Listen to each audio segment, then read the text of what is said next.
नमस्कार माझ्या शिक्षक बंधू भगिनींनो, DDC लर्निंगमध्ये मी आपले सर्वप्रथम मनपूर्वक स्वागत करतो।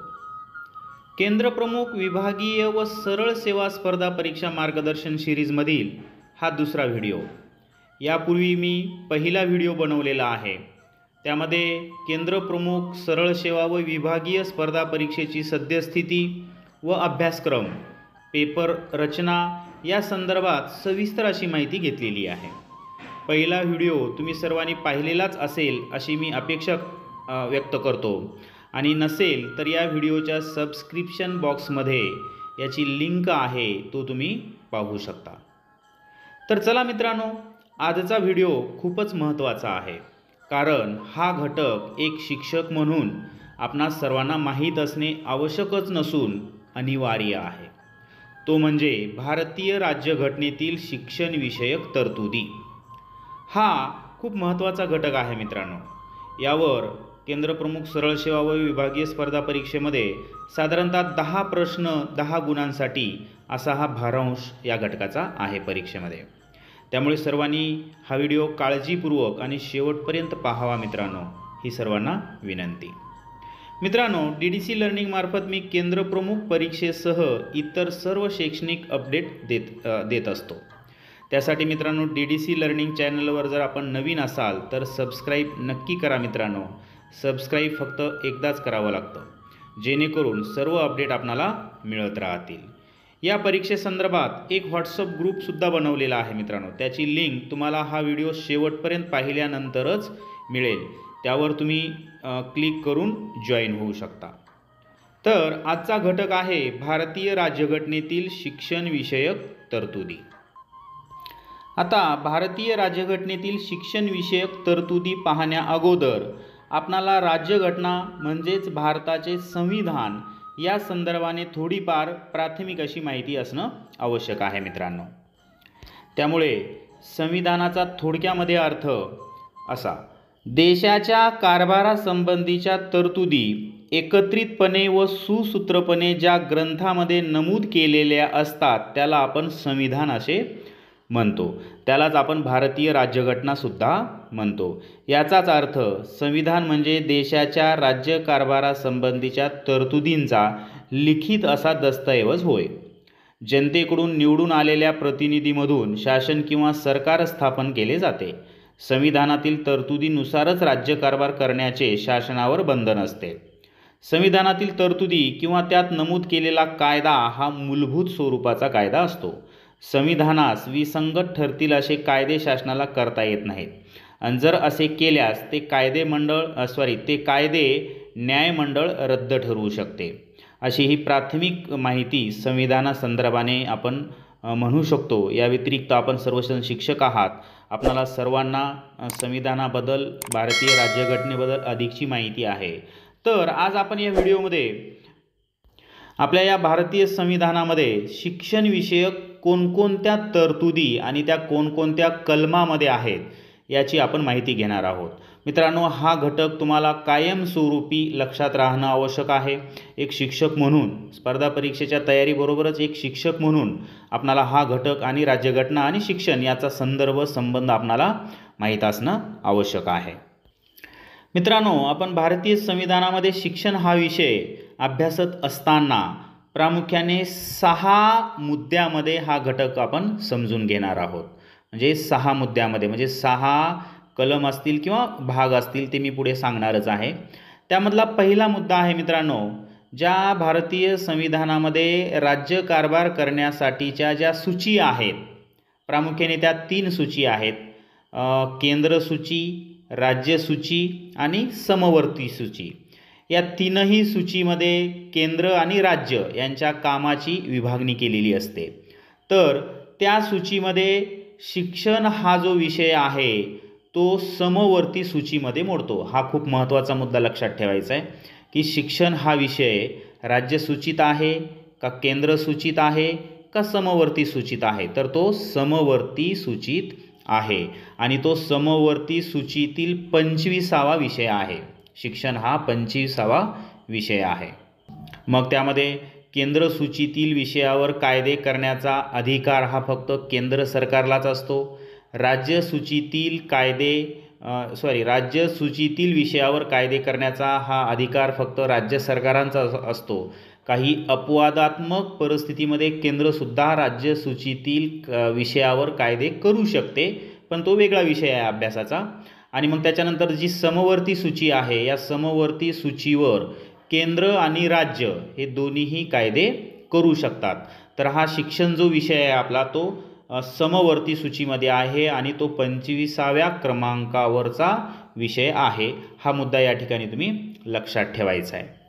त्याच्यानंतर शिक्षण हा विषय आपण राज्यघटनेमध्ये अभ्यासत असताना दुसरा महत्त्वाचा मुद्दा आपण पाहणार आहोत, तो मूलभूत हक्क. संविधानामध्ये जो मूलभूत हक्क नावाचा भाग आहे, त्या भागामध्ये म्हणजे भाग तिसऱ्या भागामध्ये, संविधानाच्या 3ऱ्या भागामध्ये मूलभूत हक्कांची माहिती दिलेली आहे. आणि हे मूलभूत हक्क कलम 12 ते 35 या दरम्यान राज्यघटनेमध्ये नमूद आहेत. त्यामध्ये आपला शिक्षण हा विषय या मूलभूत हक्कामध्ये काही ठिकाणी नमूद आहे.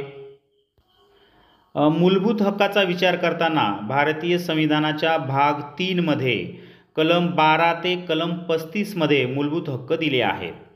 मूलभूत हक्कांची तरतूद करताना आपल्या घटनाकारांनी अमेरिकेच्या राज्यघटनेपासून, म्हणजे अमेरिकेच्या राज्यघटनेची जी मूलभूत हक्कांची सनद आहे त्यापासून प्रेरणा घेतलेली आहे. राज्यघटनेचा भाग 3 हा भारताचा मॅग्ना कार्टा असे म्हणतात. म्हणजे मूलभूत हक्काच्या भाग 3ला भारताचा मॅग्ना कार्टा असे म्हणतात. आता या घटनेच्या भाग 3 मध्ये कलम 12 ते 35 मध्ये जे मूलभूत हक्क आहेत ते सुरुवातीला 7 प्रकारचे मूलभूत हक्क होते मित्रांनो. त्यापैकी मालमत्तेचा हक्क जो आहे तो मूलभूत हक्कातून वगळलेला आहे आणि आता 6 प्रकारचे हक्क मूलभूत हक्कामध्ये आहेत. मग या 6 हक्कापैकी 3 प्रकारच्या हक्कामध्ये शिक्षणाचा संबंध जोडलेला आहे. त्यापैकी एक जो स्वातंत्र्याचा हक्क आहे त्यामधील हक्क आपल्याला खूप माहिती असणं आवश्यक आहे परीक्षेच्या दृष्टीने. राज्यघटनेच्या कलम 21 मध्ये जीवित आणि व्यक्तिगत स्वातंत्र्याचे संरक्षण नावाची तरतूद आहे हक्काची. त्यामध्ये मग कोणत्याही व्यक्तीचे जीवित किंवा व्यक्तिगत स्वातंत्र्य कायद्याने घालून दिलेल्या पद्धतीखेरीज हिरावून घेतले जाणार नाही असे कलम 21 मध्ये म्हटलेलं आहे. आणि सर्वोच्च न्यायालयाच्या निर्णयानुसार कलम 21 मध्ये अनेक प्रकारच्या हक्कांचा समावेश होतो आणि त्यापैकीच एक मुख्य जो हक्क आहे तो 14 वर्षे वयापर्यंत मोफत शिक्षणाचा हक्क. आणि मग नंतर काळानुसार 21A नावाचं नवीन कलम त्यामध्ये ॲड करण्यात आलेलं आहे आणि त्या 21A मध्ये अशी तरतूद केलेली आहे की राज्य ठरविल त्या पद्धतीने 6 ते 14 वर्षे वयोगटातील बालकांना मोफत व सक्तीचे शिक्षण देण्याची तरतूद राज्य करील असे कलम 21A मध्ये म्हटलेलं आहे. या तरतुदीनुसार फक्त प्राथमिक शिक्षण हा मूलभूत हक्क असून उच्च किंवा व्यावसायिक शिक्षण हा मूलभूत हक्क नाही. हा मुद्दा खूप महत्त्वाचा मुद्दा या ठिकाणी तुम्हाला लक्षात ठेवावा लागणार आहे. म्हणजे प्राथमिक शिक्षण हा मूलभूत हक्क आहे, पण उच्च किंवा व्यावसायिक शिक्षण हा मूलभूत हक्क नाही. हा मुद्दा परत एकदा सांगतो की हा महत्त्वाचा मुद्दा आहे. त्यानंतर मित्रांनो आपण मूलभूत हक्कामध्ये स्वातंत्र्याचा हक्क आणि मग त्यामध्ये कलम 21A संदर्भाने माहिती घेतली.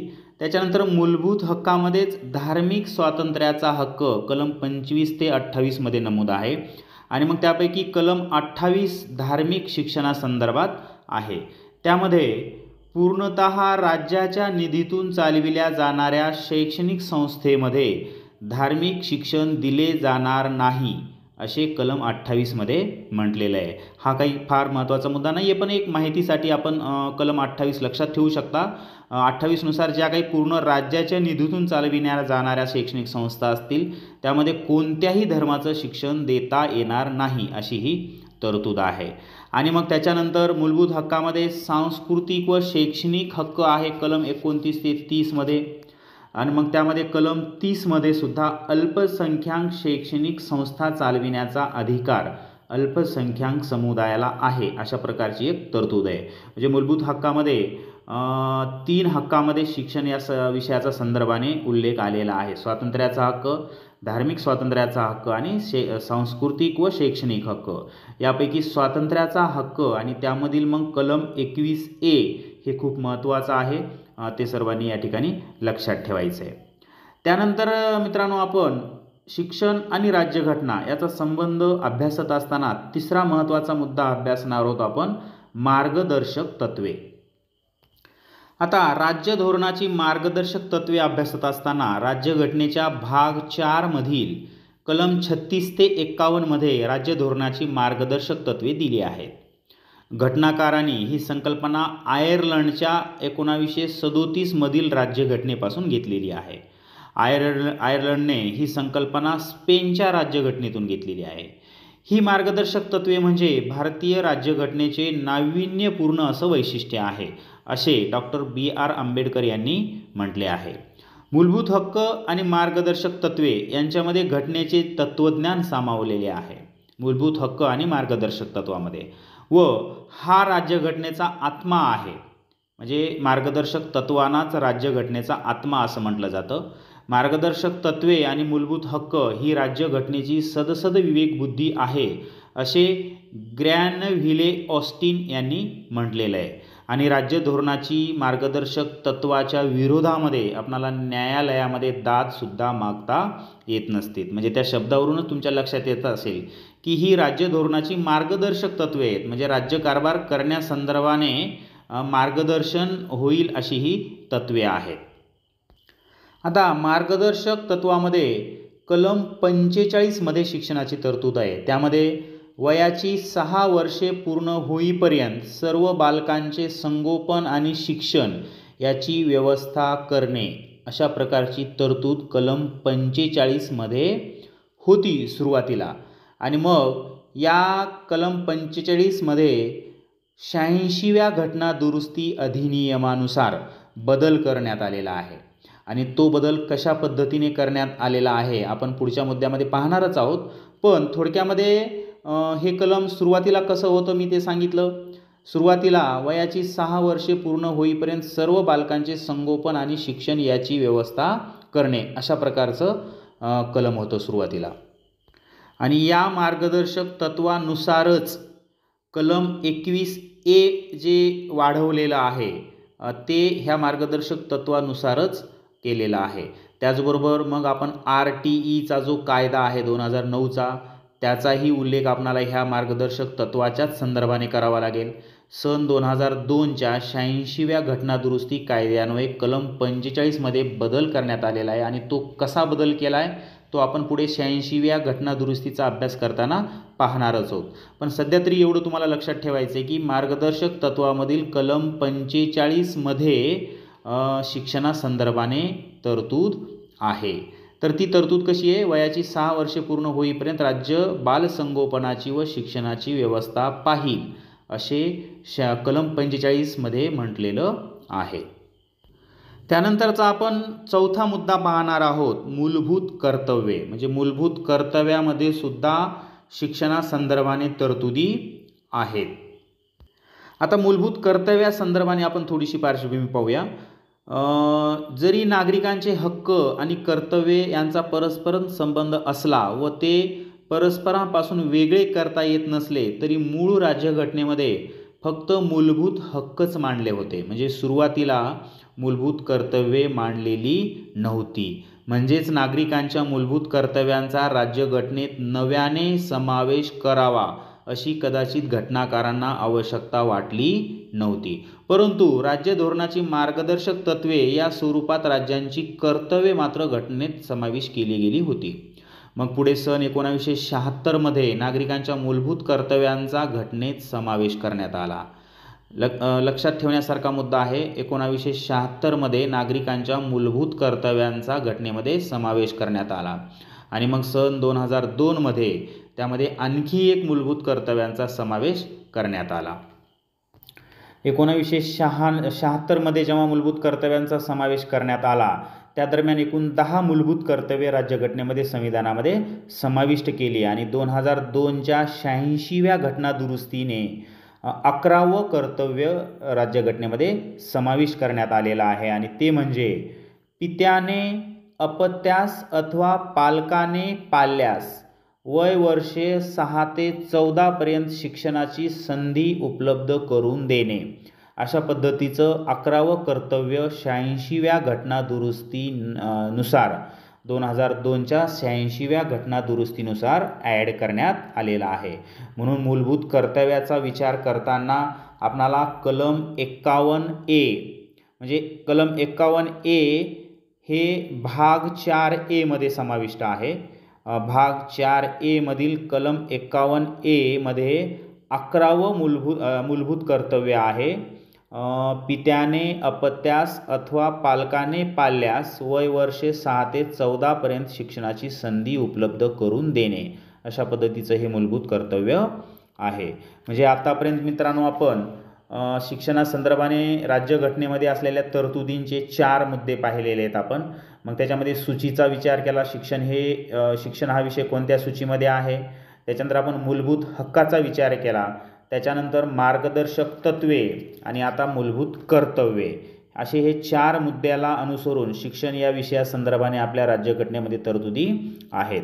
त्याच्यानंतर आपण 86वी घटनादुरुस्ती 2002 आणि RTE कायदा 2009 ह्या 2 मुद्द्याला अनुसरून थोडक्यात माहिती घेऊया.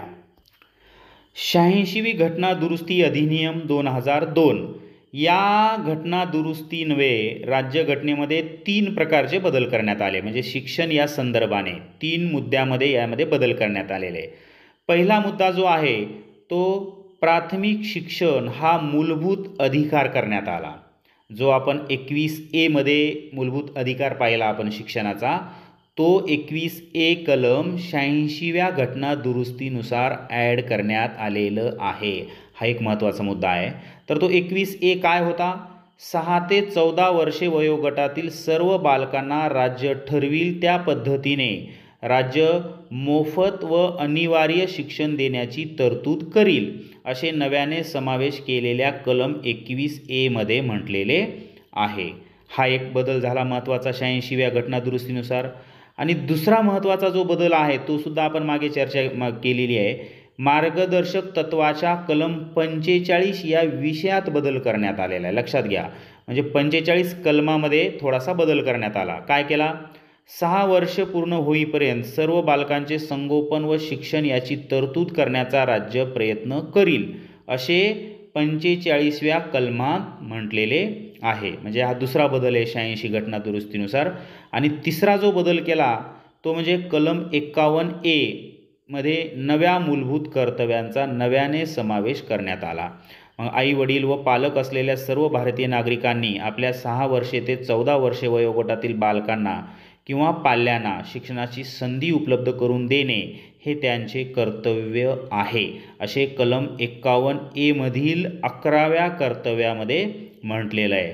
म्हणजे तुमच्या लक्षात आला असेल, प्राथमिक शिक्षण हा मूलभूत अधिकार करण्यात आला. मार्गदर्शक तत्वाच्या कलम 45 मध्ये बदल करण्यात आला आणि कलम 51A मध्ये मूलभूत कर्तव्यामध्ये 11वं कर्तव्य समाविष्ट करण्यात आलं. असे 3 बदल 86व्या घटनादुरुस्ती अधिनियम 2002 नुसार करण्यात आलेले आहेत. आणि मग ही 86वी घटनादुरुस्ती कायदा 1 एप्रिल 2010 पासून अंमलात आलेला आहे. ही तारीखसुद्धा महत्त्वाची आहे.